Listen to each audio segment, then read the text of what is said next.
Tudo ótimo. O Haroldo é uma pessoa muito querida do nosso coração, né?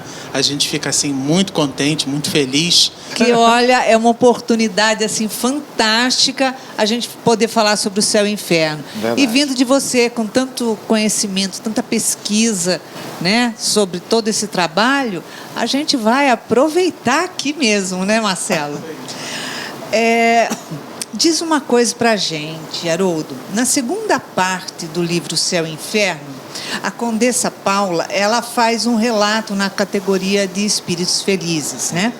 E nos parece, na verdade, uma falsa impressão que para ser feliz a gente precisa sofrer realmente, a gente tem que passar por aflições múltiplas, tem que se angustiar, ou seja, a gente está aqui para levar uma surra mesmo, para depois conseguir ser feliz. Depois vem Kardec, né? Kardec fala num depoimento de alma feliz no mundo espiritual que teve uma vida na Terra de condições materiais boas. Então a gente faz esse comparativo. Quer dizer, como é que um espírito pode ter tido aqui na Terra uma vida de condições econômicas boas e no mundo espiritual, de repente, ela ser estar como um espírito feliz? O que você diz sobre isso? Eu acho lindo dessa história porque é aquela condessa que está na mensagem da carruagem que levava a filha nos bairros pobres e ensinava a filha a fazer um trabalho manual e a atender a caridade. Então era uma condessa da caridade, né? Era uma rainha da caridade. E eu acho tão bonito isso, porque a gente foge dos lugares comuns. Para ser humilde tem que ser pobre, para ganhar regiões felizes eu não posso ter recursos materiais. Seria muito simplório, né, se fosse assim. E a história da condessa mostra uma criatura engajada num ambiente social difícil, mas centrada. Quer dizer, ela possuía os bens, mas nunca foi possuída pelos bens.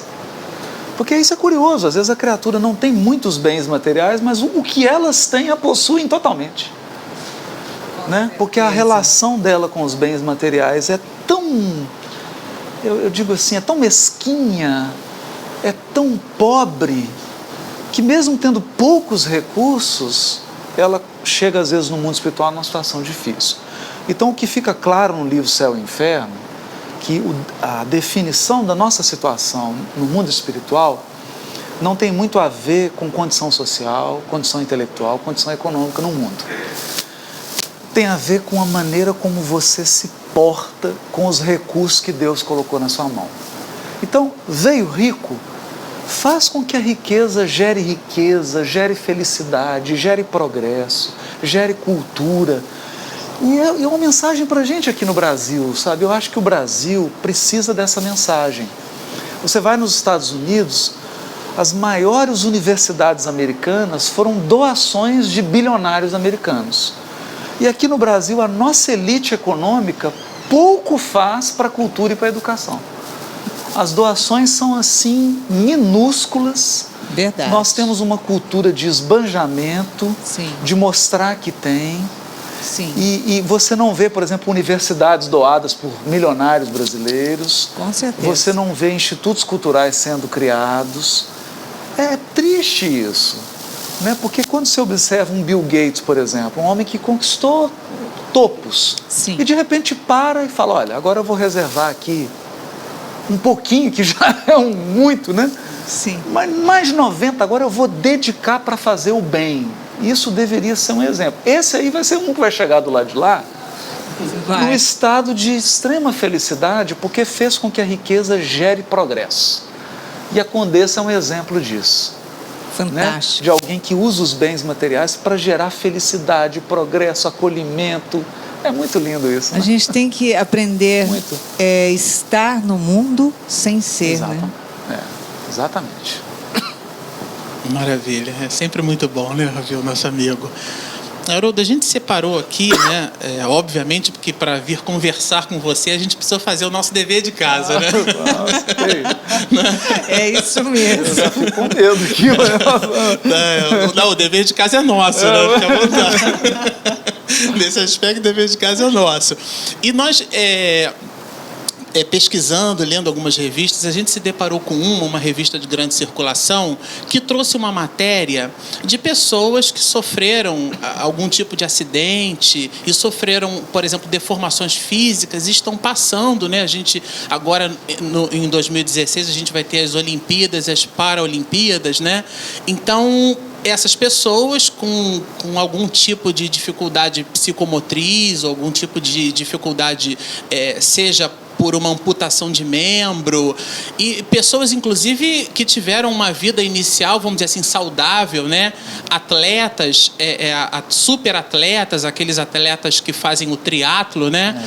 E depois de 20, 30 anos, descobrem que tem uma doença degenerativa e ficam numa situação muito difícil. Aí, assim, você me perdoa a metáfora, mas eu fiquei refletindo e queria compartilhar isso para as tuas reflexões para nós. Se essas pessoas conseguem tirar dentro delas um movimento de superação, o que é que nos falta, e aí eu vou pedir a licença com essa metáfora, para nós superarmos os nossos aleijões morais, quer dizer, aquelas situações que estão dentro de nós e que o Evangelho diz muito claramente, que parece que a gente não acorda, né? Olha, a gente tem... Agora estamos envolvidos num projeto que é o Literatura Musical Pensamento e Vida, e a gente tem refletido muito de todas aquelas mensagens. A gente percebeu que um centro do livro é o capítulo que fala da vontade. Então, nós acreditamos que o que provoca a explosão, eu chamaria de uma fissão nuclear, porque nós temos uma força interior, Marcelo. A gente tem uma capacidade de resistência pessoal, uma capacidade de luta, de reação espiritual, é descomunal. Só que, para que ocorra essa fusão nuclear, são precisas duas coisas, sabe? A primeira delas é a vontade, né? É o querer, né? A vontade, ela é poderosíssima, né? O Emmanuel diz, é a alavanca. Alavanca, com o mínimo movimento você tem um resultado gigantesco. Mas para que a vontade seja acionada, você tem que ter uma motivação. Quer dizer, eu tenho que ter um propósito. E às vezes nos falta isso. A gente mergulha na doutrina, mergulha no elemento esclarecedor e motivador da doutrina, mas nós somos carentes de propósitos, de definir, né? Qual é o propósito da minha vida? Quais são meus propósitos? Eu vou definir aqui poucos propósitos. Poucos. E adequar e ajustar esses propósitos às minhas habilidades, né? Porque eu também não posso formular propósitos para os quais eu não tenho os dons. Cada um foi formatado por uma coisa, né? Tem aquele dom ali específico. Então, encontrar isso. Eu acho bonito isso, porque quando você encontra isso, primeiro, você para de se comparar com o outro. O outro é o outro. O que ele faz é o dele, o que você faz é seu. E aí você começa a pôr essa força poderosa que é a vontade. E o outro elemento é a fé. Mas eu acho que a fé, igual está lá no capítulo 18, item 12 do Evangelho segundo o Espiritismo. A fé é a vontade de querer e a certeza de que essa vontade pode obter satisfação. Que aí soma. Né? Você propõe para Deus com a certeza absoluta de que aquilo é execuível. E aí você vai. E o Chico dizia, a criatura que está em prece, está com essa fé, ela faz coisas que são chamadas miraculosas. Né? Então você estabelece uma meta, estabelece um pedido a Deus, estabelece uma tarefa, um obstáculo, e tem a certeza absoluta de que vai ser atendido. Olha, aí a criatura começa a fazer essa fusão nuclear. É onde a gente vê aqueles modelos, exemplos de autossuperação, de vitória íntima. E os Espíritos falam isso, né? Lá no final do Livro dos Espíritos, quando perguntam assim, o que tem que fazer para vencer as dificuldades, ele fala assim, olha, basta querer. Com pouco esforço vocês conseguiriam fazer muito, mas quão poucos de vós fazem esforços. Interessante isso, né? Você sabe, Haroldo, que eu estou me lembrando de um filme, vamos dizer assim, da nossa época, né? Guerra nas Estrelas, e tem uma cena interessante, que aquele personagem Luke Skywalker, ele vem com a nave e pousa num pântano. E aí o mestre Yoda, né, ele treina o Luke Skywalker para que ele se torne um cavaleiro Jedi. Isso. E naquele treinamento ele aprende a levitar pedras, a levitar coisas, e a nave dele está lá no fundo do pântano. Ele disse, bom, agora você vai levitar a sua nave. E aí, na proporção da pedra com a nave, né, aquilo pressupõe um esforço mental muito grande. Ele fica naquela posição como se fosse uma posição de lótus, aquela coisa de um filme hollywoodiano. Só que daí, onde é que a gente quer chegar? Ele faz uma tentativa e a nave meio que tenta deslocar daí, né? Aí aparecem as borbulhas assim, ele vai conseguir. Depois de algumas vezes, você está me pedindo o impossível. Aí aquele bichinho verde, o mestre Yoda, vai, fecha os olhos e levita a nave, e ele olha aquilo e diz assim, nossa, eu não acredito. E ele arremata, é por isso que você não consegue. Será que essas questões, quando Jesus diz assim para nós, né? Vós sois deuses. É verdade que é um Deus com D minúsculo, né? Mas será que ainda não falta para a gente acreditar realmente? A gente diz assim, o espírita acredita em reencarnação. Mas se a gente acreditasse de verdade em reencarnação, será que 3/4 partes das bobagens que a gente faz, a gente faria? Eu penso que não, porque falta-nos essa fé, e essa fé aí, que é uma entrega, que é uma confiança, é você se entregar, porque o que Jesus quis dizer também é que, evidentemente, eu tenho minhas limitações, mas eu posso me tornar um canal do ilimitado. Esse é o segredo, não é? Mas isso exige uma entrega num nível emocional. Isso não é aqui. Isso é aqui. E esse é o desafio. Né? Porque na nossa, às vezes, experiência ou vivência espírita, a gente está cheio de informações. Né? Mas com esse laço afetivo muito fraco. E construir afetos, relações afetivas, é difícil. Construir uma relação afetiva com Deus é para gigantes. Não é? Porque é isso que é a fé. Quer dizer, nós estamos aqui nesse congresso, nosso propósito maior aqui é estabelecer uma relação afetiva com Deus. Quer dizer, essa é a meta. Né? E quando a gente alcançar isso, você entra num nível de intimidade com o Criador, que a sua vida é uma prece. Ela é uma oração permanente. Não é? Por que uma oração? Porque você está numa relação amorosa com Deus. Então, ultrapassa, não é mais, eu estou te pedindo isso para alcançar. Não, é uma relação de amor.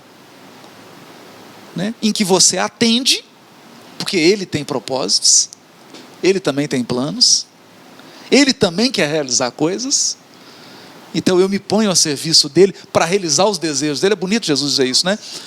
A minha comida é fazer a vontade de meu Pai. Quer dizer, eu me nutro disso. Eu me nutro fazendo a vontade do meu Pai. Isso é amor, isso é relação afetiva. E aí você começa a ver também Deus sentindo prazer em realizar o teu desejo, aquilo que você quer, os seus sonhos de felicidade, de ventura, né? É bonito, né? Agora a gente vai falar de uma atualidade que realmente mexe. O conceito de ideologia de gênero foi criado por sociólogos numa conferência lá da ONU em 1995 em Pequim. E ela diz exatamente isso. Quando a criança nasce, ela não deve ser considerada como sendo do sexo masculino ou do sexo feminino. Isto é, depois ela fará a escolha. Já existem escolas, inclusive na Suécia, na Holanda, que utilizam esses conceitos, tanto que os banheiros são unissex. E esses espaços sanitários nas escolas, a gente sabe que começa a ter uma repercussão, né? O tema visa, dentro de todos os desdobramentos socioculturais, estabelecer a igualdade entre o homem e a mulher. Aproveitando esse conteúdo, esse conhecimento, inclusive toda a sua estrutura de juiz, a gente gostaria que você dissesse para a gente, perante o Evangelho, qual a visão espiritual e a visão como juiz. Olha, eu acho que essa questão, ela demanda reflexões de múltiplos níveis. Sim. Quer dizer, a questão é tão complexa que a gente precisa mudar de posicionamentos e avaliar vários ângulos. O primeiro ângulo que eu avaliaria: nós temos que tomar um cuidado para criar um problema que não existe. Então, entender que algumas criaturas reencarnam sem problema de gênero. Ele está com um gênero muito bem definido. Se eu estabeleço uma regra geral, querendo uniformizar, eu acabo trazendo uma confusão onde ela inexiste. Então, essa é a nossa preocupação com essa filosofia da ideologia de gênero. Porque ela se assenta em bases materialistas. Ela não contempla o universo da realidade espiritual. Então nós pensamos o seguinte: a criança que vem e não apresenta problema de gênero, deixa ela tranquila. Ou como se diz assim no bom carioca, não mexe em time que está ganhando. Perfeito. O espírito veio, ele está ajustado, para que você vai colocar um complicador na cabeça dele? Colocá-lo num conflito sobre o próprio gênero, se ele está bem. É como se a sociedade quisesse obrigar as pessoas a terem conflito. Exatamente. Você não pode mais ser assim, se você quiser ter uma vida mais simples, uma vida mais... Não pode. Você tem que ser uma criatura complexa, cheia de conflito, problematizar tudo. Ficamos preocupados com isso. O que nós pensamos é que, se nós identificamos uma criança que está com uma dificuldade de gênero, aí sim, que ela seja acolhida, que ela seja acompanhada, que ela seja amada integralmente, que ela seja respeitada e auxiliada no processo dela de definição de gênero. Com certeza. Ok, sem problema nenhum. Porque, do contrário, eu estou querendo tomar a exceção pela regra e estabelecer uma metodologia de lidar com a regra como se a exceção fosse a regra. Porque nós sabemos, não é 100% das crianças que estão com problema de gênero. Com certeza. É um percentual de crianças que apresentam dificuldade na definição do gênero. Pequeno. Então, que elas sejam tratadas com todo o amor, com todo o acolhimento, com todo o respeito, integradas. Sim. Perfeito. Agora, criar uma vala comum e começar a estabelecer, porque é aquela coisa, sai do bom senso, sabe? E aí, vamos passar para o ângulo jurídico. Certa vez, um juiz da Suprema Corte, o Marshall, foi entrevistado e perguntaram para ele o que era preciso para ser um juiz da Suprema Corte, na opinião dele. Ele falou assim: olha, há um requisito fundamental, que a pessoa tenha bom senso. Agora, se tiver um pouquinho de conhecimento jurídico, ajuda. Ai, caramba. Então, é tão genial essa resposta dele, porque essa proposta nos parece que fere o bom senso. Ela fere o bom senso. E nós temos E aí sim, outras questões que devem ser consideradas. Entrando na esfera jurídica, que é o conceito de igualdade. Os juristas, muito cedo, eles perceberam, até baseado em Aristóteles, que existe uma igualdade formal e uma igualdade material. E o que eles perceberam? Não existe igualdade material. Porque cada ser humano é um mundo à parte. Perfeitamente. Então, eu vou mais no Levinas, nos grandes filósofos, inclusive judeus, né? Levinas, Heschel, que falam da alteridade. Educar as criaturas para a diferença, não para a igualdade material. Todos somos diferentes. O homem é diferente da mulher. Com certeza. Ponto. Aí vamos para a igualdade formal. Formalmente, eles devem ser tratados com equidade. Equidade.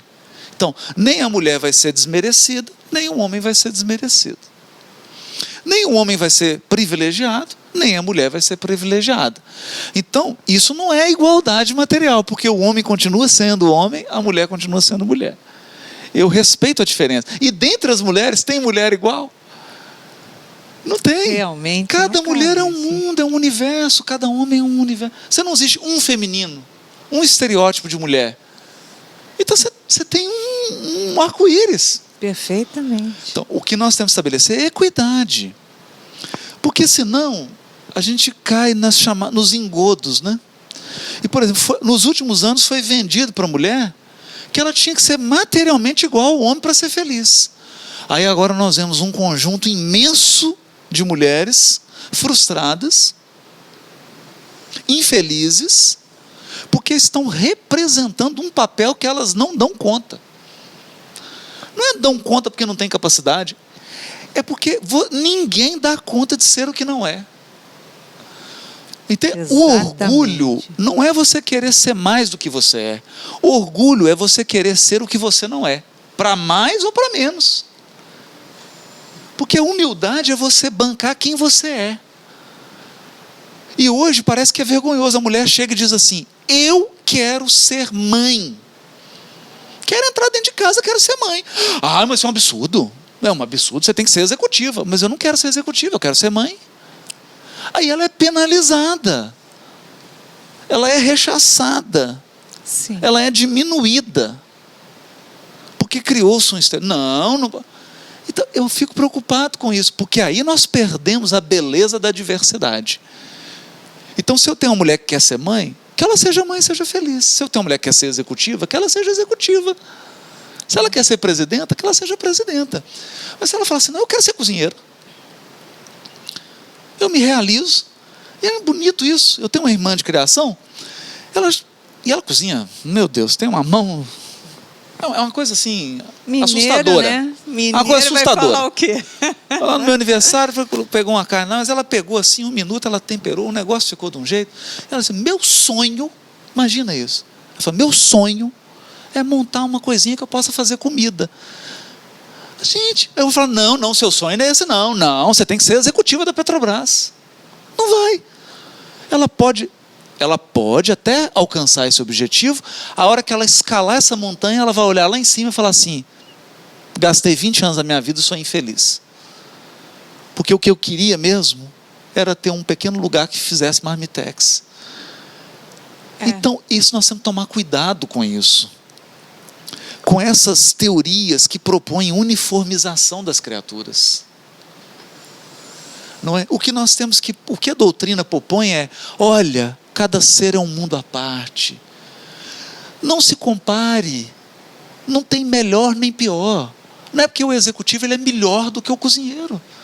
Você tem que ser feliz, você tem que estar integrado, você tem que fazer o que você ama, você tem que se sentir pleno. É isso. Se você encontrou esse caminho, pronto. E aí nós estamos percebendo isso com relação ao gênero, né? Porque as pessoas estão sendo impostas a um padrão de masculinidade, um padrão de feminilidade. E aí isso está custando tão caro, porque custa a felicidade. Então, assim, a natureza tem um espírito de sequência, nós temos que respeitar, cada coisa ao seu tempo. E para que criar problema onde ele não existe, né? Haroldo, o tempo é um corcel, né?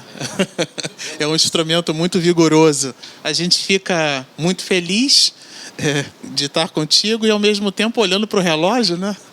E, assim, para as suas considerações finais, a gente queria acrescentar no nosso bate-papo uma pérola que o ser deixou para a humanidade, para os 7 bilhões e 300 milhões de seres humanos, que foi aquele áudio que vocês fizeram com o Divaldo na Mansão do Caminho.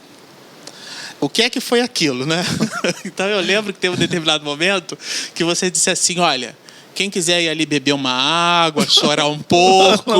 Eu estava em casa ouvindo o áudio, eu fiz a mesma coisa. Falei, eu acho que eu vou beber uma água e continuar chorando, né? Porque a gente fica sob o enlevo. Foi uma delícia. Foi muito bom, foi Agora, gostoso. ao final, o Divaldo, ele, espiritualmente hábil, ele faz questão de deixar uma mensagem para os médiuns. E aí você dentro da tua linha de raciocínio sobre a vontade, né? Você citou a fé. No capítulo 20 do Evangelho, segundo o Espiritismo, que trata basicamente sobre essas questões, quer dizer, a fé permeia todo o Evangelho, mas no capítulo 20 existe uma exortação para os médiuns, para nós médiuns, né? E falando sobre a postura, porque o Divaldo é para nós, né, um norte verdadeiro, né? Se você me permite, né? Com certeza. Qual te parece um instrumento mais eficaz para que a gente consiga vencer a nós mesmos? Essa resposta ela foi dada por Santo Agostinho, né? Lá no Livro dos Espíritos. É o autoconhecimento. Mas quando a gente fala assim, o autoconhecimento, né, é um autoconhecimento maduro. Maduro em que sentido? No sentido de uma estratégia militar. E tem uma mensagem do Emmanuel que se chama A Espada Simbólica. Que ele fala que a passagem de Jesus, eu não vim trazer paz à terra, eu vim trazer espada. Para mostrar que há uma luta, há uma guerra mesmo, dentro de nós. Porque nós temos alguns segundos de luz em luta com milênios de treva, de engano, de equívoco, de vício, de hábito não feliz, né? É uma luta. E nessa guerra, se você não conhece seu adversário, e se você não dá nome, não é adjetivo. Porque o problema do nosso autoconhecimento é que a gente adjetiva. Então eu digo assim, é feio ser orgulhoso, é bonito ser humilde. É bonito a simplicidade, é feio a arrogância. Eu estou adjetivando. Aí eu estou julgando. Não vou a lugar nenhum, porque eu estou pondo etiqueta. Nós temos que nomear. E nomear significa eu entender que tudo isso está em mim. E entender que é natural. Então, quando eu subo no palco e me vem aquela coisa, eu falo, opa, é arrogância. Olha, a arrogância está vindo. A arrogância, mas eu não adjetivo. Eu não falo, que coisa feia, eu sou arrogante. Não. Olha, a arrogância está vindo em mim. Agora, o que eu vou fazer para administrá-la? Entende? Porque aí você vai maduro para essa luta. Vai maduro. Do contrário, se você fica adjetivando, você fica escondendo. Não sou arrogante, não, que isso. Não, orgulhoso, que isso. Não, agora eu estou procurando ser humilde. Vamos ser humildes. Não. Então muitas pessoas estranhavam, e estranham quando chegam perto desses ícones, né? Chico, Divaldo, essas grandes figuras, e elas se assumem. Não, eu sou orgulhoso. Ah, que isso é humildade. Não, não é. Isso é estratégia. Estratégia. Ele sabe que é. Então, vou contar uma história que eu acho que fecha e ilustra isso. Francisco de Assis foi o homem que decidiu despojar-se de tudo, porque ele entendeu que o propósito daquela encarnação dele era o desapego. Ele tinha que viver a simplicidade nua, mais absoluto desapego. E fez. Vivia na pobreza mesmo, né? Era ali o Francisco. Só que no final da vida dele, ele percebeu que a obra que ele tinha deixado, os frades, os irmãos franciscanos, estavam meio que desvirtuando um pouco. O que ele tinha proposto, o caminho original. E aí ele fica triste. Ele entra em depressão, no final da vida. E aí ele vai visitar Clara. E chega lá, conversa com ela, né? E eles tinham feito uma estratégia, né? Que era um amor muito grande, né? Então ela chamava ele de Pai Francisco. Então ele chega e fala que ele estava triste, porque a obra estava indo para o caminho e tudo, né? Aí a Clara ouve, né? A mulher, né? A mulher é danada, né? Ouve a história toda e fala assim: Pai Francisco, posso te dizer uma coisa com todo o amor, com toda a sinceridade do meu coração? Você não é pobre. Você se desfez de todos os bens. Todos os bens. Mas tem uma riqueza que você não quer se desfazer dela. É uma riqueza que você guarda, essa você não quer dar. Os frades que estavam regalaram o olho, coitado do Francisco, assim, que riqueza que ele tem, meu Deus. O que está acontecendo com a Clara? Até o Francisco arregalou o olho. Ela falou: tem. Eu estou arregalando o meu aqui. Tem uma riqueza que você não se desfez ainda, pai. Ele falou: mas qual? Você acha que a obra é sua.